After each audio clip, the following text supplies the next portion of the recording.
Go ahead. Step behind here. Okay. You don't have to be on. You can be over here, Chance.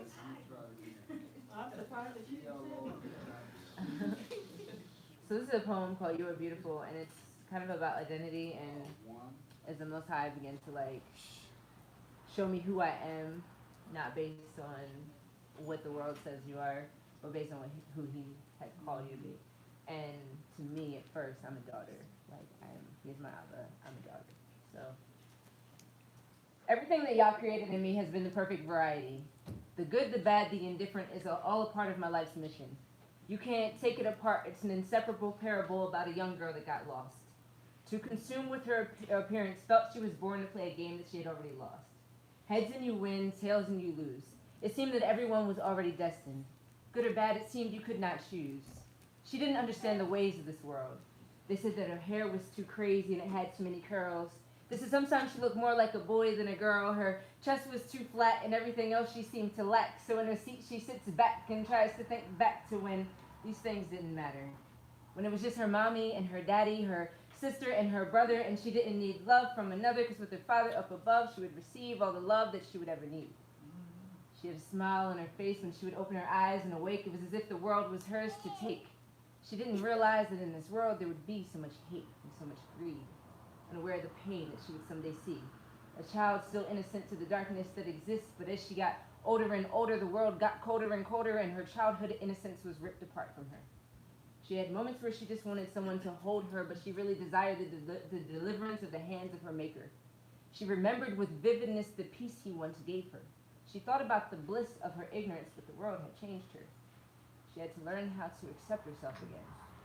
Like when there was no difference between them and her. So she stands in front of a mirror. Hears a voice say, look a little bit closer. Focus the lens. See yourself a little bit clearer. You are beautiful. Oh my goodness.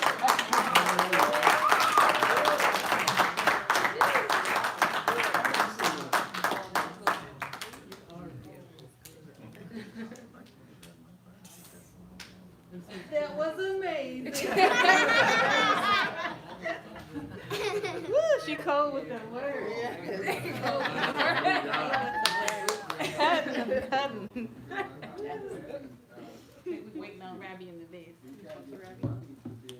You want to play it? You want to play the show? It's A minor, the whole song, and then a B minor. Or D minor. Bass? Oh, on your guitar. Oh. Yeah, it's up to you. Last one. Yeah. A minor. I'll do it. I'll do it. She wants to play A minor, and then what's B minor. Yeah.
Shabbat Shalom. Shabbat Shalom. It is so good to see everybody here.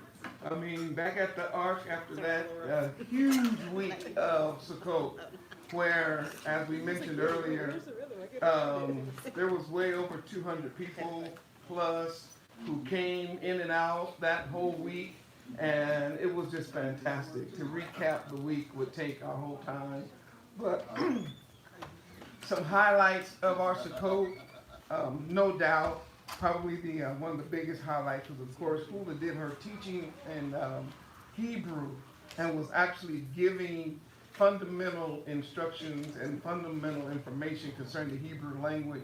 And I literally saw the eyes of people light up. Class was full every day, and we were shocked of how much growth had actually happened Hebraically from last year's Sukkot to this year's Sukkot, just in the classroom. And of course, that enabled us to even take it a little bit deeper because people were familiar. And so she's here today, obviously in the room. Come on, give her a hand. And those people who came from all over, I'm sure they were also blessed by the teaching that went forth. And then, of course, another one of the highlights that was added this year, and this is kind of Hula again, is that she decided that this year the women would take like morning prayer walks. And during the time of the prayer walks, they had a chance to fellowship, to sing, to pray, and we had a chance to get close to a couple of the imams that came down. They were like the camp's grandmothers for for this year, and we were really inspired to see that unity. Also, and I'm not going to use the time to start naming everybody's name, but we had just, the music was absolutely phenomenal. Yeah. Jazz on the drums, just off the hook all week long. She's finally catching the funk after all these years. And so I really appreciate her. She told me she taught you the funk. Okay. Jazz, I was like, I thought she taught you the funk. Yeah. Now, as I said, I wasn't going to start, but Amari Yahoo, Anna Jack, of course, yeah, they did a good job. And then, of course, Malka, she's a standard as part of the art. But just, the music was just fantastic. We had volunteers this year who came, helped, sang, played, and for the first time we had like a praise team. And for those who was in that, under that pavilion, you know, it went unbelievable. Oh, yes, and of course, our bass man, Netanyahu, held it down all week. Come on, let's give all the musicians a hand. And if I missed anybody out, Congo player, drum player, everybody was just excellent, so appreciate that. Then we had another highlight, which was, and this is a highlight every year, we have baptism. We will be posting, some of you all that's watching me online, some of you in the room, people took pictures and posted them already, but I think this was just the most fantastic baptism that we've had. There was something about the vibration in that little area during that particular time when those people were in that water that was really like, man, for me it never gets old, but it was life-changing for me once again. The shofars were blowing, and on the hill, the drummers were drumming, and people were rocking and swaying, and every time somebody got up out the water, it was just a big hallelujah, and it was excellent. And then, of course, it was topped off with a wedding. And we held a wedding, you know, on top of the hill, overlooking the water. And it was just an amazing time together. So we will be posting. I'm not just saying that this time. We have time to actually get some of this footage up because people who couldn't make it from around the world. Of course, we missed our sister and brother and my little niece from Suriname. But I'm sure they're going to make plans to be with us whenever they can make it. But other than that, I'm telling you, it was fantastic. So I wanted to put that out. The next thing we'll have going on is Hanukkah. And we will be having Hanukkah.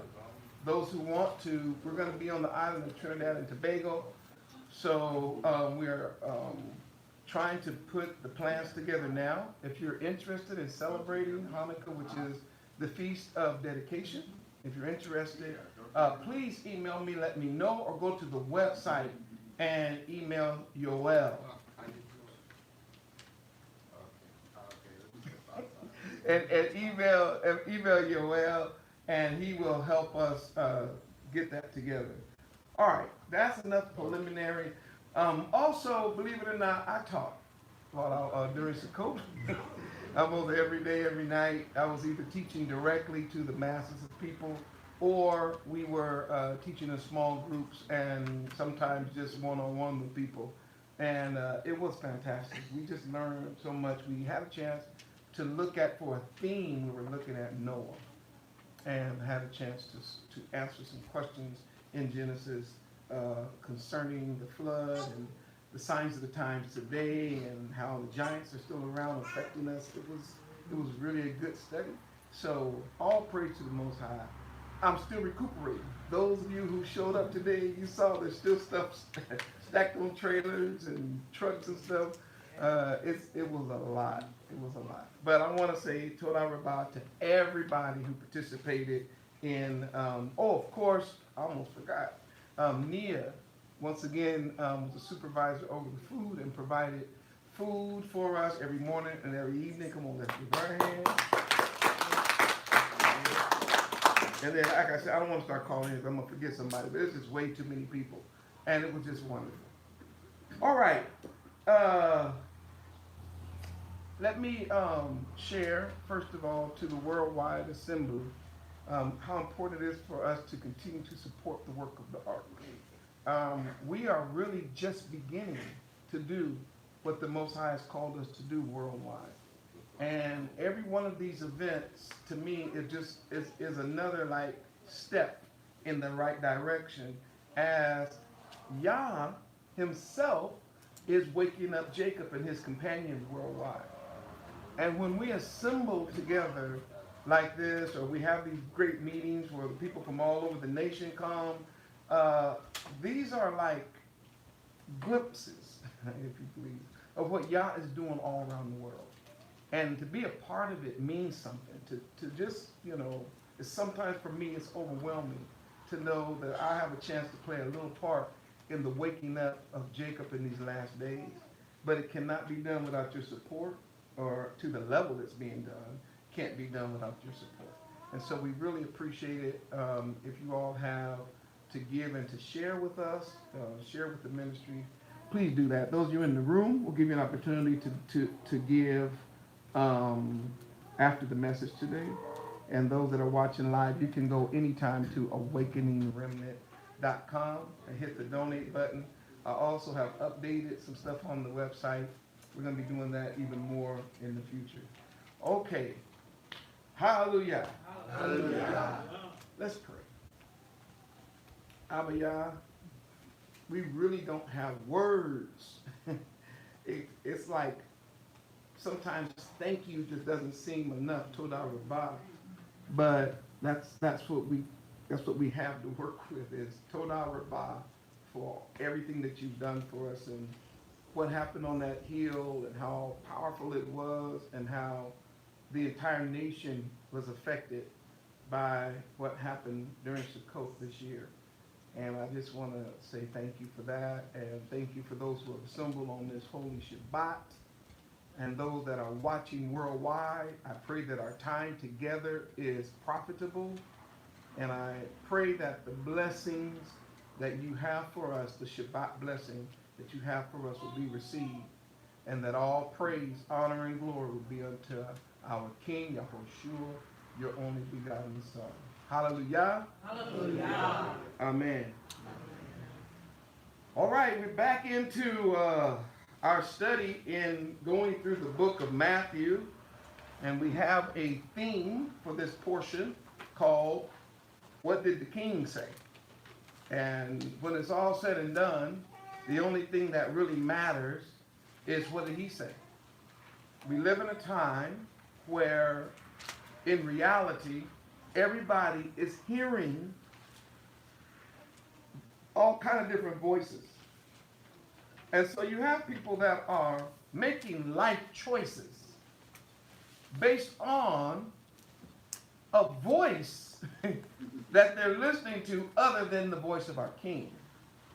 I've discovered in this walk, it's one of the tragedies, it's one of the most tragic things that's going on today, is that people are dividing up over what one man said versus another man said. And so we find ourselves in this weird, like, man worship. And that's one of the things that Yah would not allow among the children of Israel. Among the children of Israel, he only allowed worship of himself. Even our kings did not have the last say when it came to the nation. A king normally is sovereign, right? In every nation, the king is sovereign. He makes a statement. Remember when Esther was under the Persian king? And they talked about how if he speaks something, man, that's it. It's permanent. Remember when Daniel was in Babylon and the king was about, King Darius was ruling at the particular time, and his advisors came to him trying to get Daniel in trouble. And then they came up with a statement that no one could worship anyone or pray to anyone but the king, right? And then, of course, what ends up happening, they said you cannot change your law. Right. According to the laws of me. So in other words, kings could make laws. But Israel, our king, had to obey laws. I want you to let that sink in. That when our kings went crooked, they got checked. I'm trying to tell you. Ahab. Come here, Elijah. Go tell Ahab. What he did was wrong. I can go on and on with that. But my point is this. Today, for some reason, we feel like it's okay then to go with what man says over what Yah says. And may I share this with you? That is never okay. Our king had the same issue when he was here. The scribes and Pharisees had taken the seat of Moshe, which is to say, they were sitting in the seat of what they considered to be lawgivers. And therefore, they would then, watch this, create their own laws by either adding to or taking from Torah. I'm going to say that again because that's important. You're going to always know when man has created his own system when he, when he either adds to or takes away from Torah.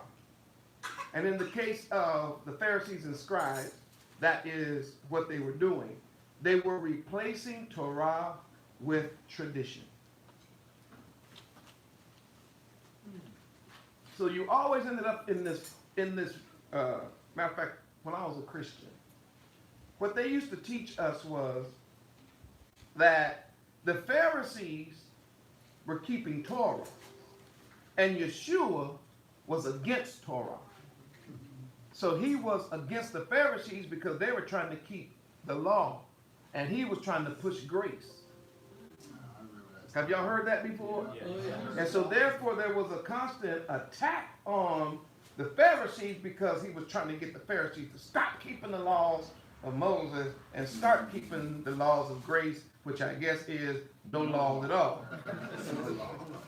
Because what they teach in the Christian church, unfortunately, is that the laws of Yah are what? They say they're done away with. Nothing could be further from the truth. And I'm hoping to help Israel worldwide today understand that principle. That the Pharisees were not teaching Torah. Our king's own words. They put aside Torah, Mark chapter 7, and then filled the world or the nation with their traditions, which made then the laws of Yah of none effect. So a person would bring the laws of Yah up, but then they would overrule Yah's law with their tradition. Now let me tell you how these fellas was slick as snail snot. That's pretty slick, ain't it? They would use the Torah partially. They would use it partially just to suck people in. Sort of what these new Christian pastors are doing. Hula and I talked about this about 6 years ago. She said, what's getting ready to start happening is Christian pastors, in order to keep people in their church, they're going to start using the word Yahweh. They're going to start saying Yahushua. They're going to start talking like Torah. But watch this. Only to lock the people into them, not to actually teach them the Torah. You get it? Yes. The idea is appear righteous, like Rabbi Shaul said, have a form of godliness, but denying the authority. That's that word for power. But denying the authority of Torah. I've said this so many times. The opposite of law is not grace. That's true. The opposite of law is lawlessness.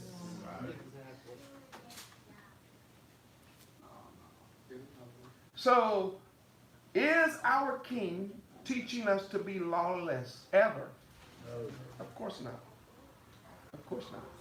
And so, we're at this passage again. Long introduction, but I haven't been behind the camera in the Shabbat like this for a minute. So I wanted to make sure everybody's on the same page, understanding why it's important to read what the king says. Now, if you don't believe that Yahushua HaMashiach is king, you're going to have a problem with this message because I'm going to be talking about him the whole time. See, I'm not getting ready to argue that issue with you. It's settled. Scripture has settled the fact he's the king. Now, you have to come to grips with what the scriptures teach. So I'm not trying to convince you he's the king. He is the king. Just like I'm not going to convince you that Yah is Elohim, all powerful, all knowing, most high Yah. No, he is who he is. The king is who the king is. Either you accept it or reject it. But let me share something with you. To reject it means you're going to have to face him and tell him why you did it. I'm not taking that chance. I already know the end results of that is a big depart from me. I never knew you. Matthew chapter 5. We're going to once again look at what did the king say, and today we're going to see what did the king say about adultery. Woo, hot topic, ain't it? Say adultery. Adultery. Mm-hmm. What did the king say about adultery?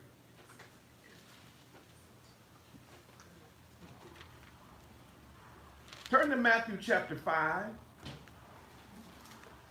And before we even get deep into the passage, I want to look at Matthew chapter 5, verse 17, because you all need to know something. The king never did come to abolish the law,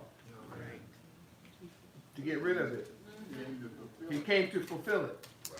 And those of us who study Torah, matter of fact, Brad Scott brought this out, but we've been bringing this out for years. And that is, he came to put the light back into it. That's the word fulfilled. Why? Because the Pharisees and scribes had fished, if you please, all the light out of it. And then they poured a bunch of garbage into it, so that it had literally became death to people. So he came to reestablish. I like to say it like this. Our king came to set the record straight. So he says, don't think I came to abolish the law of the prophets. No, I haven't come to abolish, but to fulfill. And I say unto you, truly, that heaven and earth shall pass away for one iota, or one stroke, one letter. Watch this, really, one yard, or one tile shall pass from the law until everything that's in it is going to happen. All right. Then he says, if a person decides that they want to break even the least of these and teach others, they're the least in the kingdom. I don't have time to deal with that, but in a kingdom, the least in the kingdom are the ones in prison. They're the ones on death row. The least in the kingdom are the ones waiting to have their heads chopped off. So anybody that is in the kingdom teaching against keeping Yah's laws, just understand that you're a dead man walking. Y'all know what that term means? Yes. It means the sentence has already been pronounced. You're going to die for that.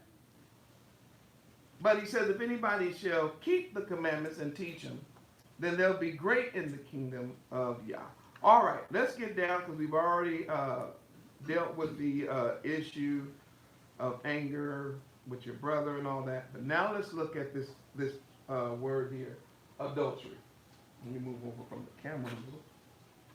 Hopefully you can see it. I guess I should have positioned this a little better. But y'all can see it above my head. Adultery. Before we even start, let me define that word for you. The word adultery literally is sex or unlawful sex between a married man and a married woman. And you can flip it. It can be unlawful sex between a married woman and a married man. Our culture has laws. Hebrew Israelites, we have laws. And laws govern every area of our life. That's one of the reasons that people don't like being a Hebrew Israelite. Why? Because it seems like Yah is always in your business. Telling you what to eat. Telling you what not to eat. Telling you what to wear. Telling you what not to wear. Telling you what you can celebrate. Telling you what you cannot celebrate. Now, telling you who you can have sex with and telling you who you cannot have sex with. This idea of adultery. All right? I wanted you to understand that word because it's very important that when the master says, you have heard it was said, thou shalt not commit adultery, what he was doing, he is quoting what has been said, but he's also quoting what was written. Because basically, that's where the scribes and Pharisees stopped. Thou shalt not commit adultery. First of all, as our king, let's find in Torah the law that says thou shalt not commit adultery. Does anybody know where it is? Exodus 20. Huh? Exodus chapter 20, what verse? Huh? 14. All right, let's go there. Exodus chapter 20, verse 14.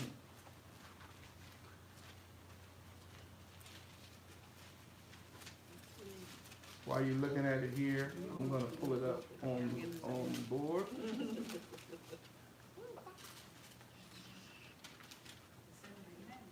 Hope y'all not in a big rush today. We're going to take our time just a little bit going through this because it's very, very important.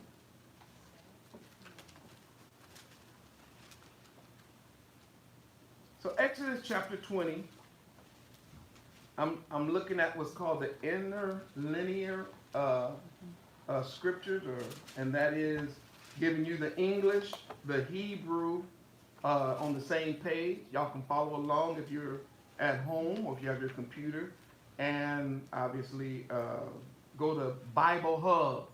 You can follow along with me. Now, some of the stuff I'm going to say, you have to go into another resource to get it, but the majority of what I'm going to say, you can pull it right up off the surface. All right, so Exodus chapter 20, verse 14. There it is. Here it goes. Y'all ready? You, this is Yah speaking to Israel, you shall not commit adultery. That's it. One line. You shall not commit adultery. Who? Israel. Let it be known worldwide, Israel, that I don't care who the leader is, who finagles his way some kind of way into adultery, and then try to back it up with the scripture. You know you're dealing with a false prophet from the pit of hell. Because some of these leaders of some of these groups that call themselves Hebrew are finding ways to take other men's wives. Y'all do want a more race, gonna tell the truth, right? Amen. The Most High has, for some reason, allowed us to become like national speakers for Hebrews, right? So as we get this sort of notoriety that we didn't ask for, by the way, as this notoriety comes, we get put into higher, we get circles that are also of notoriety. And the higher that you go up in these weird circles, the more you find out how debased some of these leaders really are. To where a leader will be speaking about Hebraic living. You hear that person because you're waking to the truth. Then you go to hear the leader speak. The leader then sees your wife and want her. So he finds a way to go to your wife and convince her she's not supposed to be with you. Do y'all understand where I'm going with this, Zion? Why? Because he's being driven by his own lust. And I have, unfortunately, had the unfortunate opportunity to speak to some men, and flip side, I've also spoken to some of the women who have been victims of this madness in Israel. Well, the leader told me he wasn't worthy to be my husband, but that he was, and that I was special.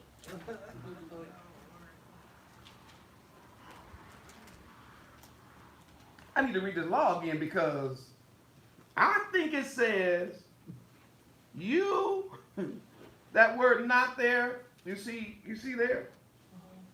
That's the negative of that.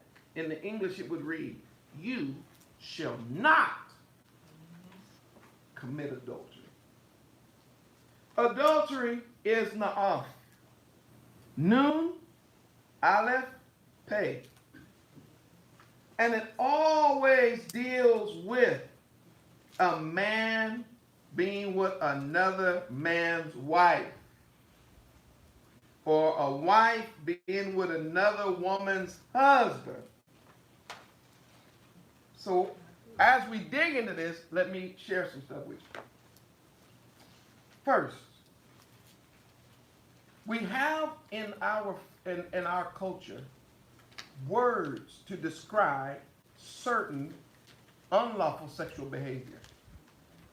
Unlike some people who teach it's all the same thing, it's not.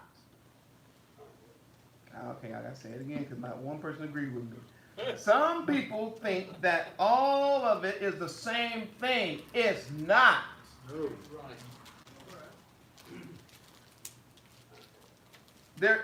We have a word for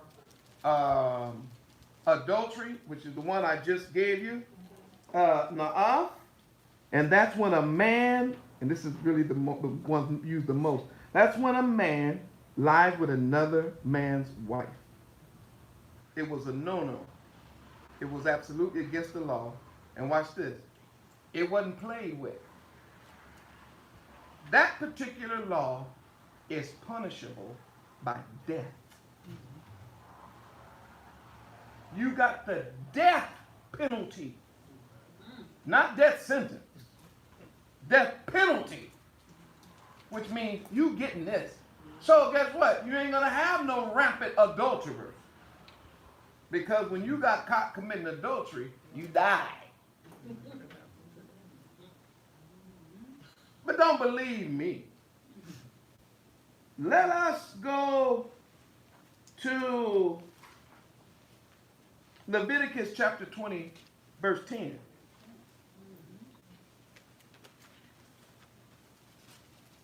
Leviticus chapter 20. Y'all follow along at home.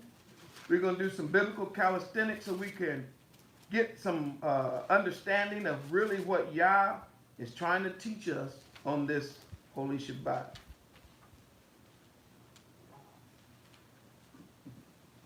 Leviticus chapter 20, verse 10.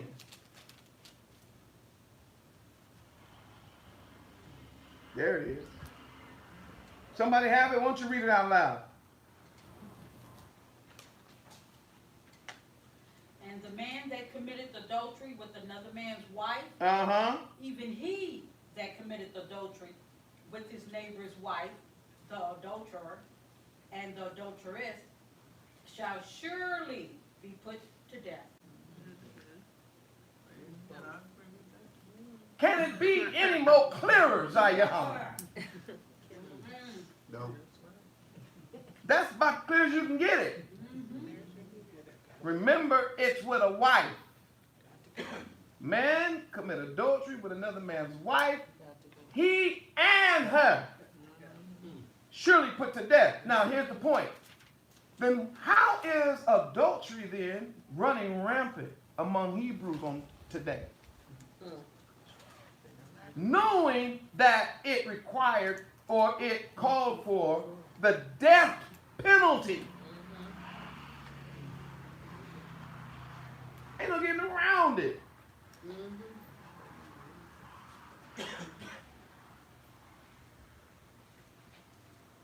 When someone slept with your wife, or if you slept with somebody else's wife, both the male and the man and the woman were killed.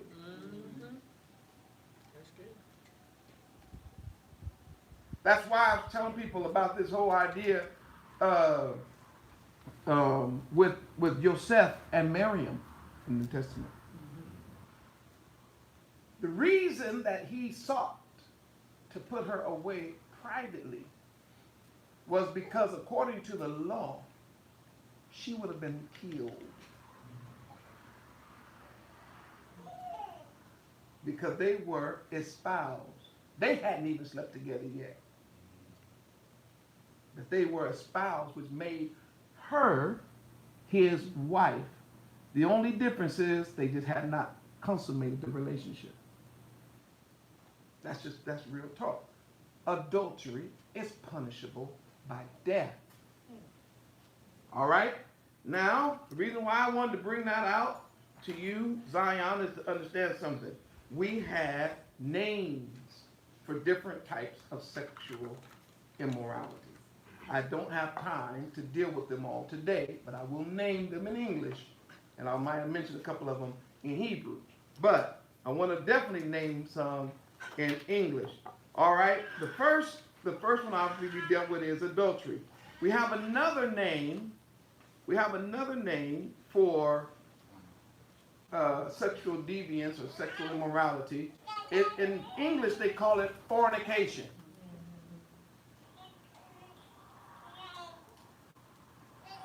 Fornication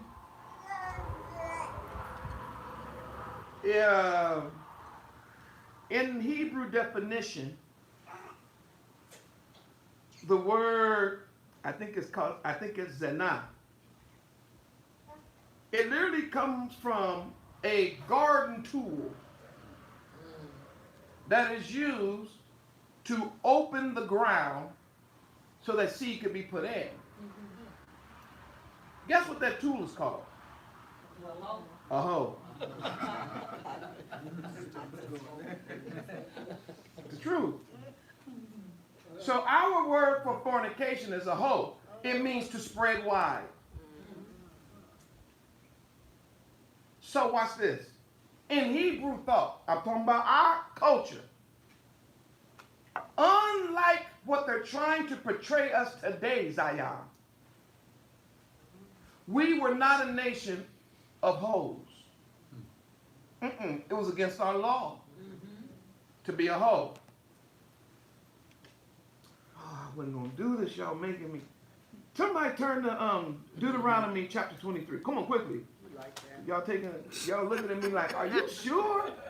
I'm talking about our laws, Zion. Deuteronomy chapter 23. I got to get back to my lesson. Just going to touch on this and move on. Deuteronomy chapter 23. Let's go to verse 17.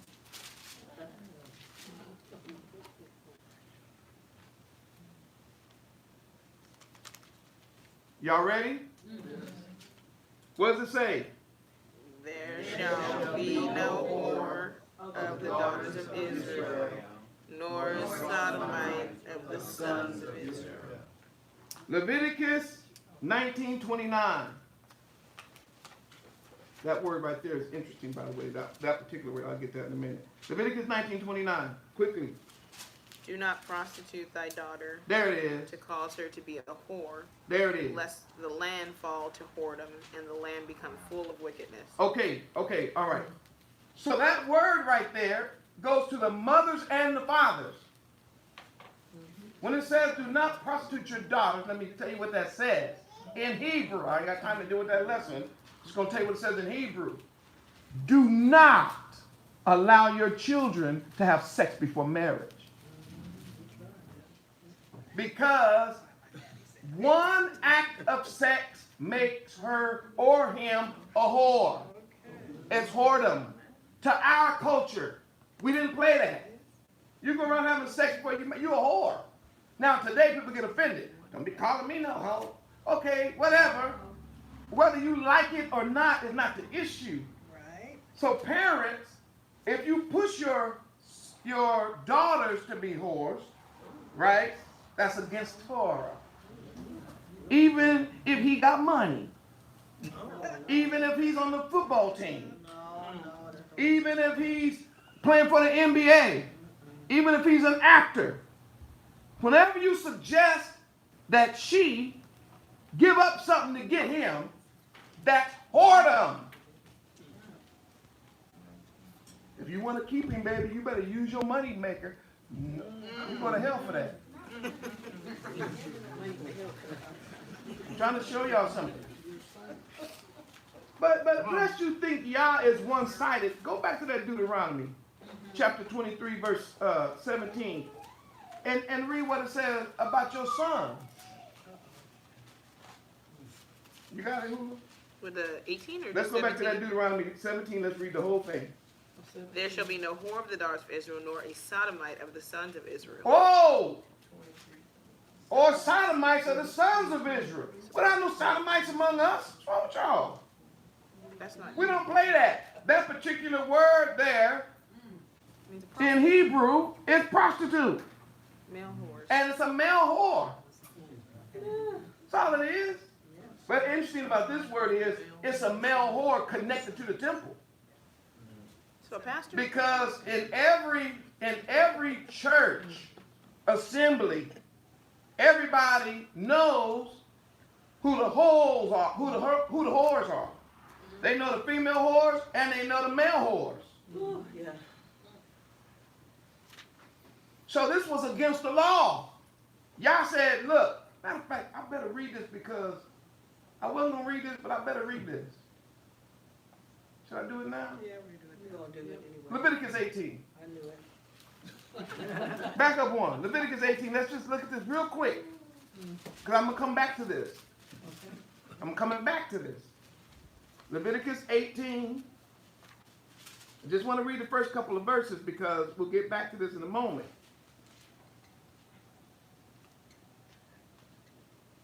And Yahuwah spake to Moshe, saying, Roll with me. Speak who? Unto who? The children of Israel. Whoa, wait. Don't rush through that. He said, Moses, talk to my kids. I need to talk to my children. Come on, roll. And say Unto them what? I am Elohim. I am Yahuwah, your Elohim. In other words, nobody else tells you what to do but me. I am your king. I'm your most high. Come on. After the doings of the land of Egypt. Wait, after the doings of the land of Egypt where you dwelt, what? Shall ye not do. I don't want to hear nothing about that's what they was doing in Egypt where I live. I just grew up like that. That's all I know. Like, I don't care. Y'all don't follow nothing that you got out of Egypt. You hear me? I'm talking to my kids. Why? Because the children of Israel, we didn't get down like that. Read the next line. And after the doings of the land Come on. of Canaan, Uh-huh. whither I bring you, shall ye not do, neither shall ye walk in their ordinances. Oh, he said you don't walk according to their law. This is what he told them. Where you came from, don't you copy that stuff. Your mind. And where you going, don't you copy what they do. And he's going to go on and tell you because that's how my judgment falls. I destroy Egypt because of this foolishness. And I'm destroying Canaan because of this same wickedness. And if you get in there doing it, I'm going to destroy you. Because the land has this thing about it. It spits out inhabitants that participate in this type of wickedness. It's in the Bible.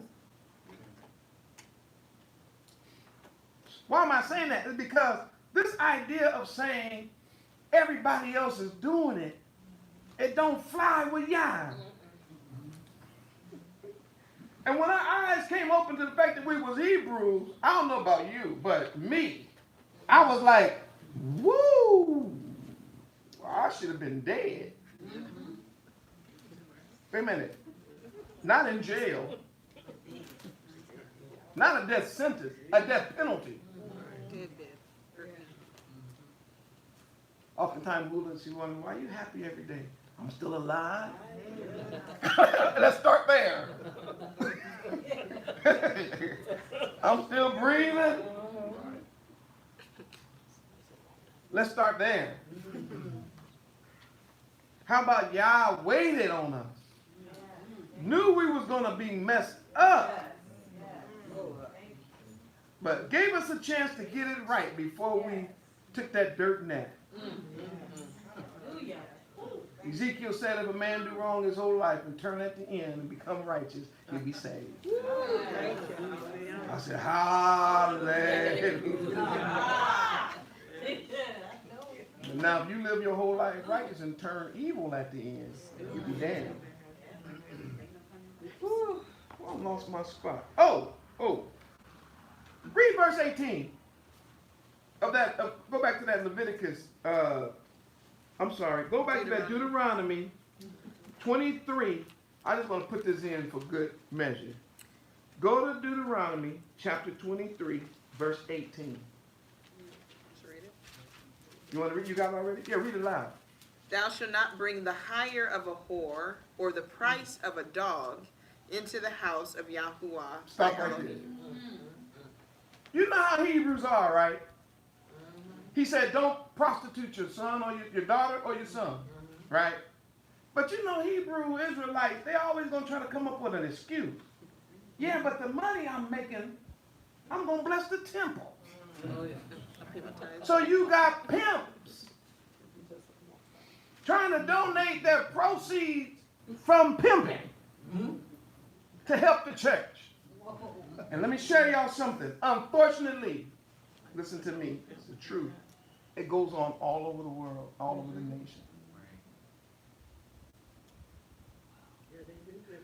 For these leaders, most of them pastors, know good and well that the people putting money in that plate, some of them got that money prostituting the daughters of Zion. But they so money hungry trying to get that new sanctuary and that new car and them new shoes that they're like, well, we just gonna pray over it. Both you and your money going to hell. Okay, say it like this. Your money perished with thee. Does that sound better? I use some English. Use some old English, some King James English. Does that help become a little more palatable? You don't need no pimp money to take care of the house of Israel. All right. Don't cause your daughter to be no whore. I told you about that already. Now, so there's whoredom by itself is different than adultery unless the whore commits adultery. You get that? Here's what I mean. You can be in whoredom and not necessarily in adultery. You could just be a hoe. Man hoe, woman hoe. And all hoes going to hell unless they get saved at the end. Just the truth. Whoredom was also punishable by death. So you couldn't be a whore. So somebody say, well, I'm not committing adultery. I'm just doing a little hoeing. Well, hoeing was also a sin among the children of Israel where you got put out to camp. And all through the New Testament, you're going to find this word is translated then. The word is then translated fornication in the New Testament. And it tells you that fornicators will not inherit the kingdom. Right. All right. What was I going with that? Oh, different words. All right. Then there's the word, and I gave it to you a little earlier. So there's the word whore, and then there's the word harlot. And a harlot was one that worked in the temple. So people, I'm gonna use a common term. People went to church because there were whores there. When I was growing up, guys used to say it all the time. Man, I'm going to church because I'll give me a good church woman. Say, to do what? Shoot, they more whores than the people in the street. So a person will go to church because the women were loose. Oh my gosh, why y'all looking at me like this? It's the truth. We know you're telling the truth. Thank you. It's all over, from the top to the bottom. Everybody knows this is true. And so therefore you had one of the reasons why a lot of these churches actually support sodomites is because these sodomites are pleasuring men and women.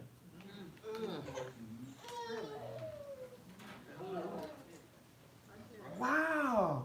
Just type it in. You can look on YouTube. Today, something I'm making up. See it all the time. Where you have members of a particular congregation, those men who like other men, you find out that they've been with the pastor, with the choir director, with the members, with the deacons, all that. So they keep them around because some people are really sexually deviant. But they don't want to go out in the world, quote unquote, and have sex with prostitutes on the street. So what they do is they bring the prostitutes into the worship place. And then they find the ones there that are loose, and everybody passes them around. It's just what they do. But I want you to know, even though it's done in Zion, it's against the law. It's against Torah. Hallelujah. But that's called a harlot. So you have an adulterer. Then you have a whore. And then you have a harlot. Then it gets even deeper when you start talking about in Leviticus chapter 18. It even goes into the fact that Hebrews, we don't fool with no animals either. So if you're a woman standing up in front of a beast, the text said that's confusion. I'm not going to interpret the text for you right now, but that's like, what in the world is that? Then he says at the end of that passage, he says, all of these things that he mentioned, and we'll get there, all these things he said is what Egypt did. And that's why you want to be Egyptologists. I ain't going to deal with y'all right now. I don't have time for you. Y'all told us we can't follow all that, the practices of Egypt. And he also told us we can't practice the practices of Canaan, which also means we can't practice the practices of the United States.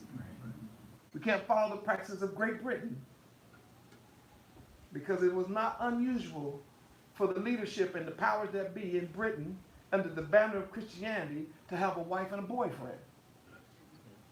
I took the tours to the castles and they told us that. I was there. They said this king had 2 or 3 boyfriends, and here's the tunnel that the boyfriends used to run in and out of at night. Jazz, you went with us to Europe, right? Then they said at the castle, they said there's a trap door. The boy would come in at night to the trap door, or he would go down the trap door to be with his. So England, Great Britain, Europe, that whole thing, those are things that the other nations that we don't get down like that. That's not our laws. It's not our way. Now, when our king addresses the issue, it has to be addressed, because that's what people were saying. Thou shalt not commit adultery. And they were leaving it like that. In other words, adultery was the committing of the act.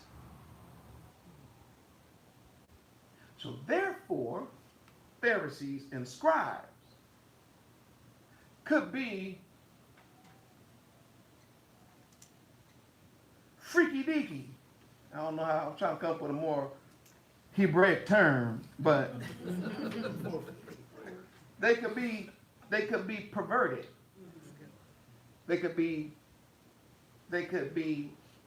deviant and still excuse themselves from the law of adultery. I'll give you one instance.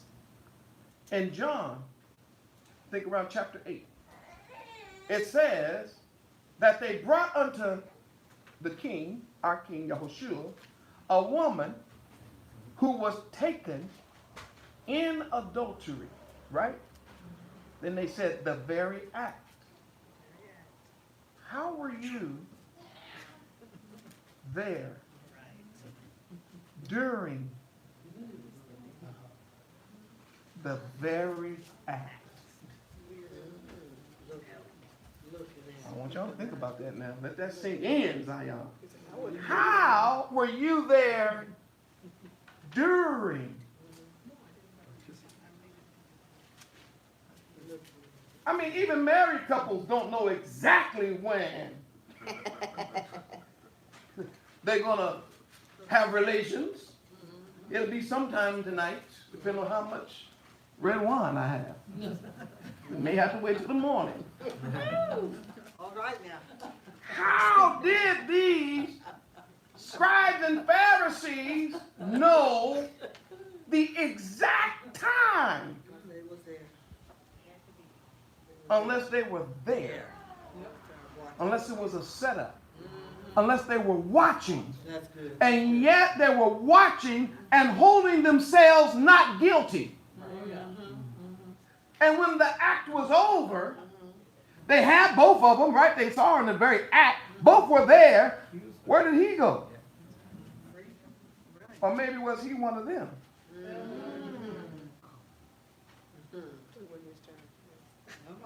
Once again, Zion, I'm trying to help y'all see something. We see it. By their interpretation of Torah, they were actually making the true laws of Yah of none effect. So Yeshua had to straighten them out. They brought that woman, but caught in adultery. It says the Messiah just scooped down and with his finger just wrote on the ground as though he heard him not. What was he writing? Torah. The man and the woman. Where's the man? When he started writing on the ground, those that were old knew where he was going with it. They were like, I'm out of here. That's why I said from the eldest to the least. And young one was like, where's he going with it? Well, y'all about to get stoned. You don't even know it. Because he's getting ready to bring everybody in this scene under judgment, not just the woman. Do you get my point?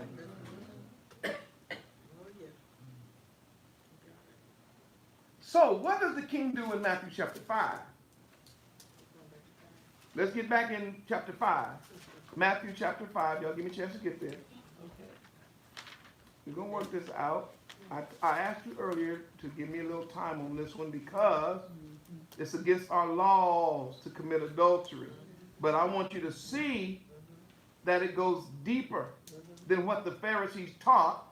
And if they taught just the act of adultery, then on purpose, they're holding themselves not guilty if they just don't commit the act itself. But let's see where the king went with it, though. Hallelujah for the king. Hallelujah. All praise and honor belong to him.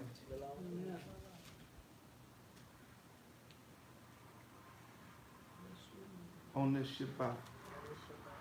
Where am I? Let me get to this. What verse? What number? 27. You know, I've been studying Hebrew. I always be looking on this side for the numbers. When I'm in the New Testament, I got to, you know what they call New Testament, I have to read it on this side. Okay, I see it now.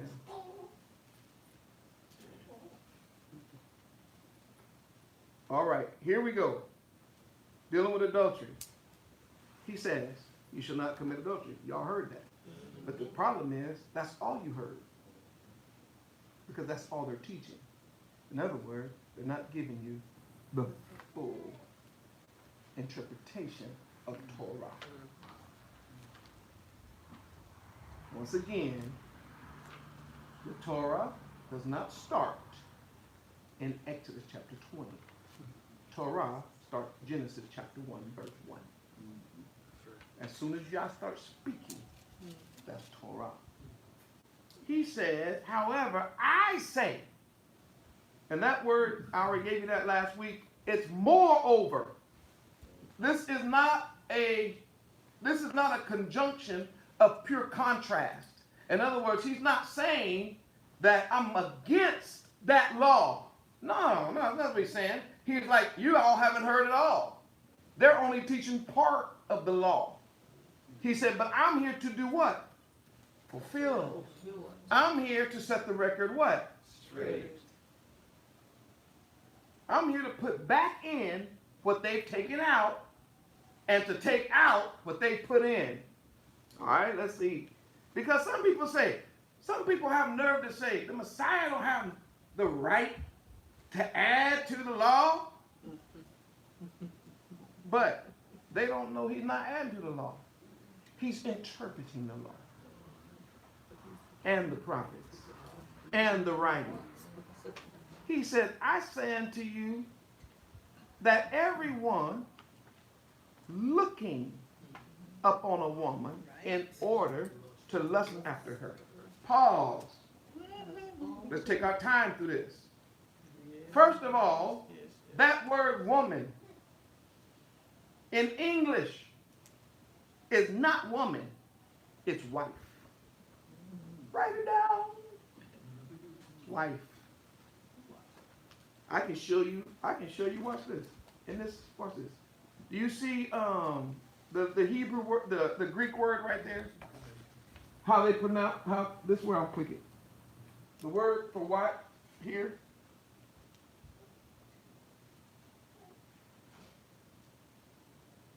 In Greek, you see how it's gune, a woman, wife, my lady, a woman, wife, my lady, right? And how it is interpreted here. Bride, wife, wives, woman, womans, women. See that? 90% of the time that you study these words right here, woman, it's referring to a wife. Like when he says, and he fed the multitude, and there were 500 men, besides women and children. It's inferred.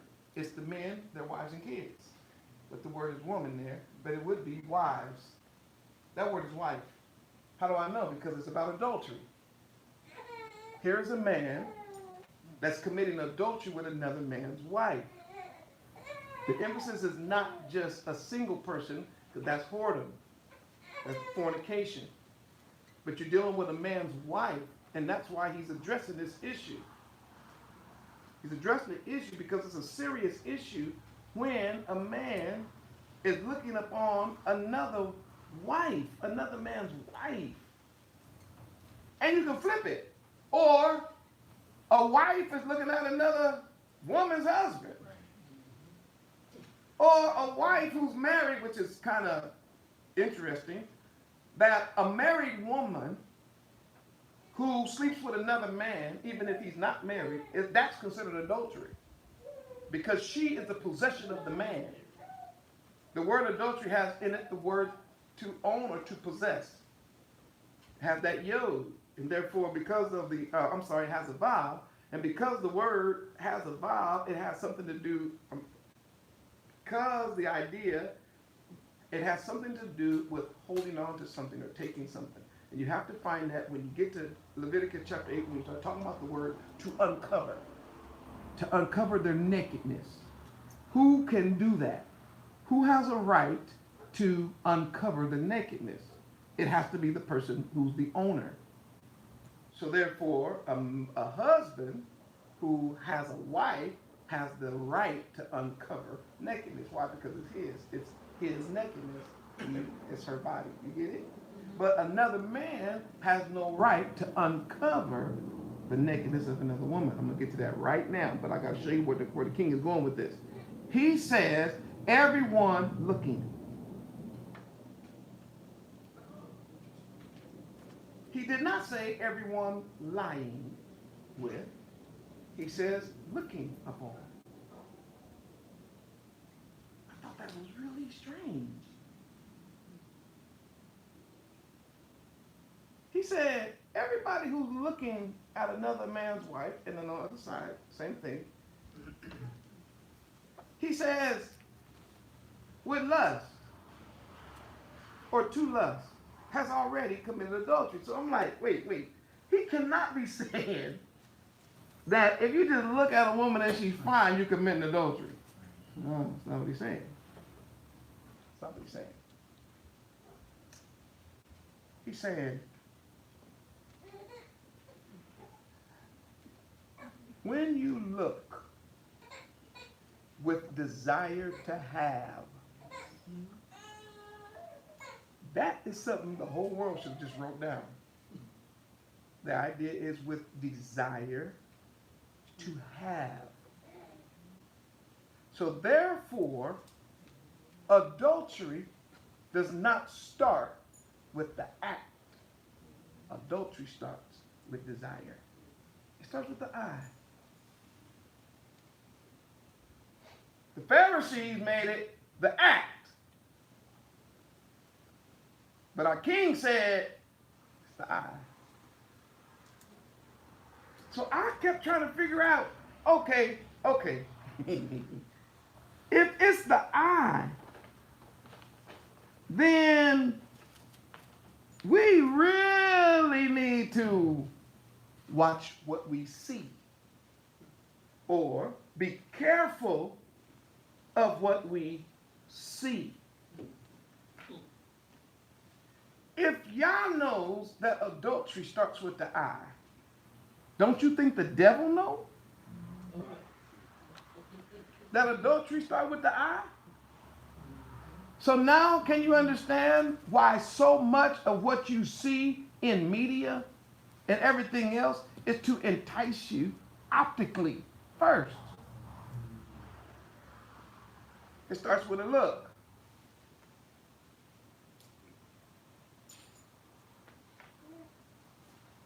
There's another word there, you already know the word. What's the word for heart? Live. Huh? Live. Lev. What does it mean? Simple two-letter root. Authority within. Because of the lamed, authority. The bet, in Lev, the bet, house, or in, authority within. So, watch this. At the end of what the king says in Matthew, he says, have already done it, watch he says, in his heart. Not talking about the blood pump. What he's talking about is, you have already given yourself permission. Please write that down, Zion Worldwide. Y'all watching me? This is about education today. Once you've given yourself permission to do what you're seeing, at that point, it is adultery. Why? Because it has already happened with at the authority place. In other words, sex don't start with the body. Sex don't start with loins. Sex starts with the eye. It's the first step. That's why we are told in Hebrew, and when you read the Bible, turn to Job. Somebody quickly. Job 31:1. Job 31:1. While y'all find it, I'm going to get it on the screen. Let's see if the king knew let us see whether or not the king really knew Torah. Job 31:1. Come on, let's see where he's taking his disciples and teaching them how to interpret scripture correctly. What does he say? Come on. Why then should I think upon a man? He said, Job said, I know where that starts. That's why I made a covenant with my eyes. Why? Because that's where it starts. Go down, because they kept trying to say, man, you done slept around, that's why you suffering. He was like, okay, I ain't saying that I ain't never sinned, but what I am saying is, I've already made a covenant with my eye not to linger. Let me do that verse 9 I'm trying to get to.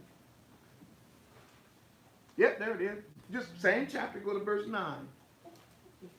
If mine heart had been deceived by a woman, or if I had laid wait at my neighbor's door, then let my wife grind unto another, and let others bow down upon her. Oh. Wow. Permission?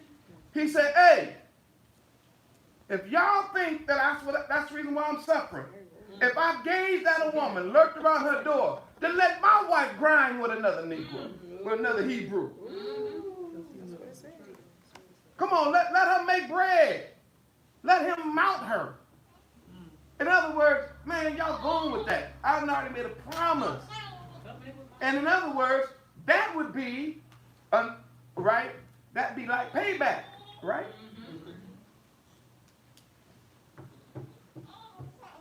The king is trying to take you to the root because he knows all of the Tanakh, the Old Testament.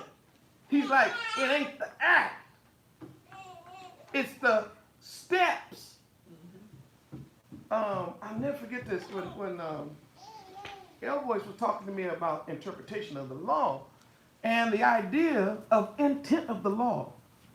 If you don't get back to the intent of the law, you're going to become Pharisaical and scribal. The Pharisees didn't understand the intent, so therefore they became Pharisaical. The purpose of the law was to keep Zion pure. Let's see whether or not it's that eye to get you. Genesis chapter 39. Told you we're going to do calisthenics. Genesis 39. And for those of you at home, once again, I'm trying to use Bible Hub so that you can follow along. Obviously, you know what we use other materials than just this, but for now. Genesis chapter 39, verse 1. Somebody read it in the King James. Cold story right here, by the way. And Joseph was brought down to Egypt to Potiphar, an officer of Pharaoh, captain of the guard, an Egyptian, bought him of the hands of the Ishmaelites Mm-hmm. which had brought him down thither. And Yahuwah was with Joseph, and he was a prosperous man, and he was in the house of his master, the Egyptian.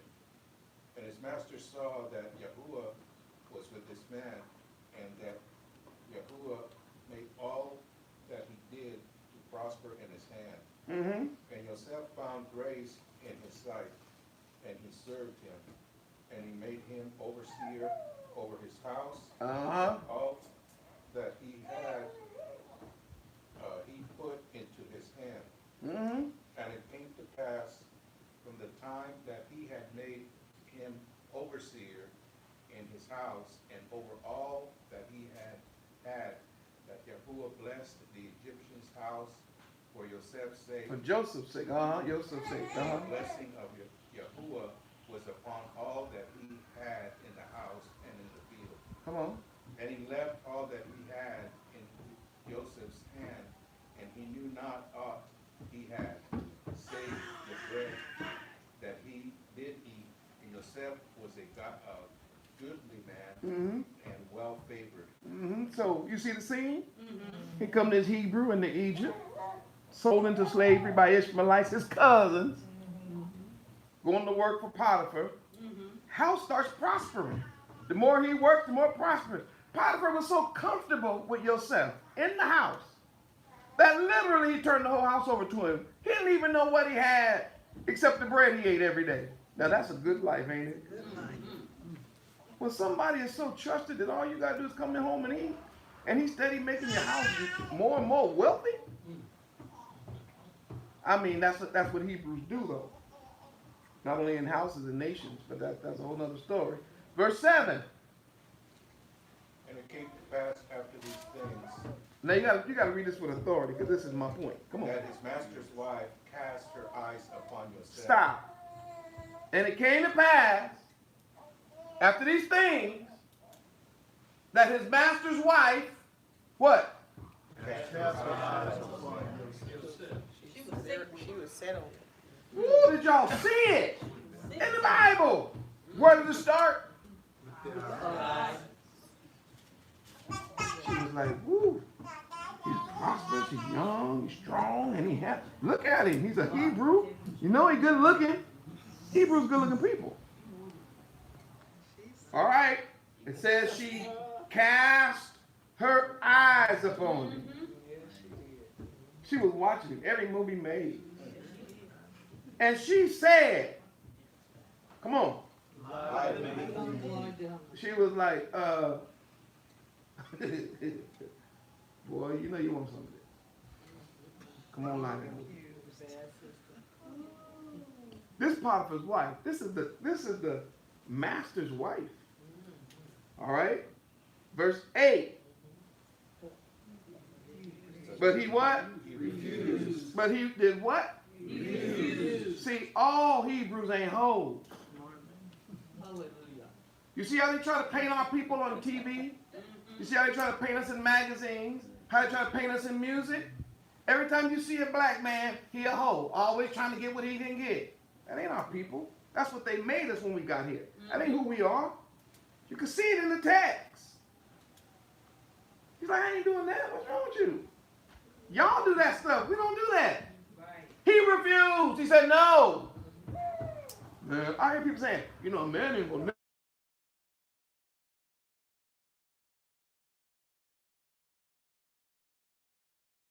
accurate. You reading about your uncle who turned down his master's wife when he was gone. All right, let's keep going. He refused and said unto his master's wife, behold, come on. My master wanted or does not know. What is with thee in the house? And he hath Committed all that he had unto my hand. There is no greater in this house than I am. He was like, man, come on now. Girl, what's wrong with you? Neither has he kept back anything from me but thee. Because thou art his wife. How then can I do this great wickedness and sin against? See? That's what I'm trying to do to Israel worldwide. We had a relationship with the Most High Yah. This is before Moses. It was like, nah, man. I can't do this against the Most High Yah. Elohim? No. So he got out of that one quickly. Now watch this. And it came to pass as she spoke to yourself. Talk back. Day by day. Every day. Every day. Man. See, our people had dignity. Our people had strength. Our people were committed to the Most High, especially when it came to the covenant, which, by the way, is circumcision. So our circumcision is our covenant, that we only join our covenant with our wives. So that's why marriage is a covenant. So you don't be going into covenant with people that you ain't planning on living with for the rest of your life. Oh my goodness, y'all. I told y'all I'm here to do something. I'm here to set the record straight among our people in Zion. Every single, matter of fact, that's one of the reasons why among our people, because of the circumcision, you knew whether or not your daughter was going into covenant with a Hebrew Israelite because of the circumcision. It went both ways. Her covenant was her virginity, which then required with blood, once penetration, right? His covenant was circumcision. That also required blood. So in the relation between the Hebrew male and the Hebrew female, they were both virgins. Going into covenant together was our custom. Not something that happened every now and then. No, that's what happened all the time. The whole was every now and then. The adultery was every now and then. But the custom was, this was always. That is the way it was. We were a holy people. We're pure. Clean. That's a whole nother stuff. That's a whole nother story. Cleanliness thing. One of the reasons for circumcision also during sexual activity is to be entering into covenant with your wife clean. I could go on with that's not my lesson today, but that I could deal with that real heavy. Also, she needs to be what? Clean. Because when it's all said and done, it's a picture of Yah and his bride. Or Yehoshua, I should say, and his bride. So that's what y'all look. Okay. All right, now, watch this. I might as well read it. I'm in it now. He said, neither hath he kept back anything from me but because you're white. How can I do this wickedness, great wickedness, and sin against Yah? And it came to pass, as she spoke to Joseph day by day, Yosef, that he hearkened not unto her to lie by her or to be with her. He was like, you know what, I don't want to be around you. And it came to pass about this time that Joseph went in the house to do his business. And there was none of the men of the house there within. His business was to use the bathroom. He went to just simply go use the bathroom. She was like, oh, she. Watch this. The second part of my lesson is in this passage. Watch this. And she caught him by his garment. You see that?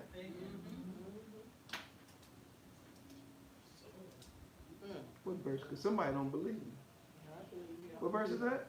Put that on the board. that she caught him by his garment. That's not a normal word for garment either. Can I say it like this? Can you click it? Huh? What's going on with it? I just want to see the root. Just click it. Oh, right here. No, garment. Garment. Oh, okay. Sure.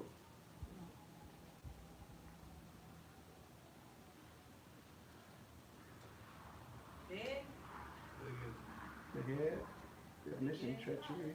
It says in garment, masculine, treachery. It's the part that girds the loin, I think. That's why I want to see it, because the gimel has that same idea of that which holds the strong part of the man up. The what? It's the The part part that he's that he was tying up. holding his, I can see he that. holds his garment up. For sure. Yeah. For sure. Yeah, it makes way sense too, especially when you talk about what's finna happen. Saying lie with me. But he left his garment where? And what did he do? And ran outside. Ran. Help. She said that something. Now watch this. Now watch this. She's thirsty. So first she saw, then she grabbed. You got it? All right. Let's go to Judges, chapter 14. See, I'm just trying to show you that the king knows Torah in and out. So when he takes you back to the eye and to the hand, he's supposed to, your brain's supposed to shoot back to all these instances in Torah. Let's look at Judges, chapter 14.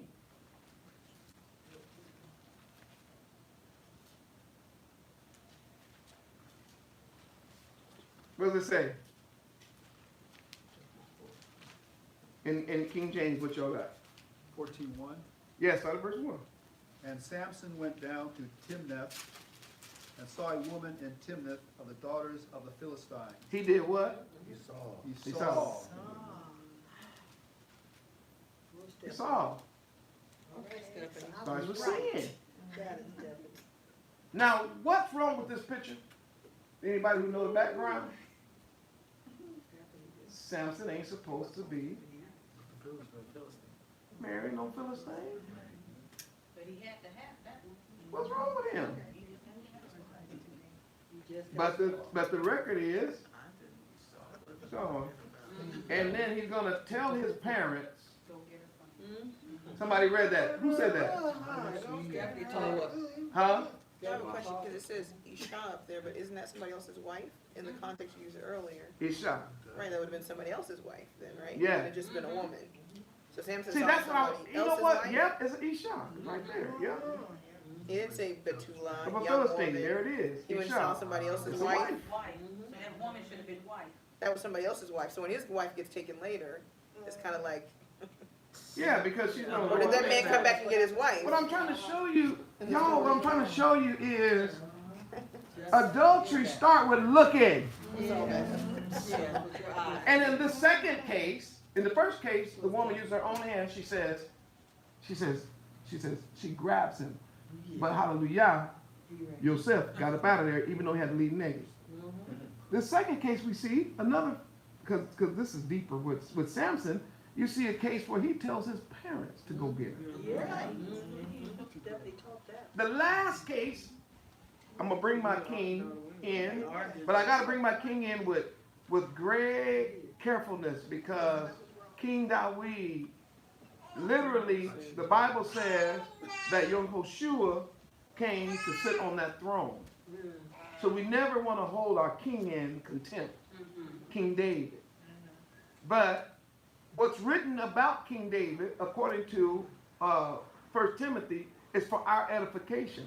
It's to teach us. So we have permission to study it so that we don't make the same mistake that he did, right? Because even though he was our king, he wasn't perfect. And it happened, King James readers, in the springtime of the year, when normally, hold on. Let me read it with you. Yeah, that's what we needed to know.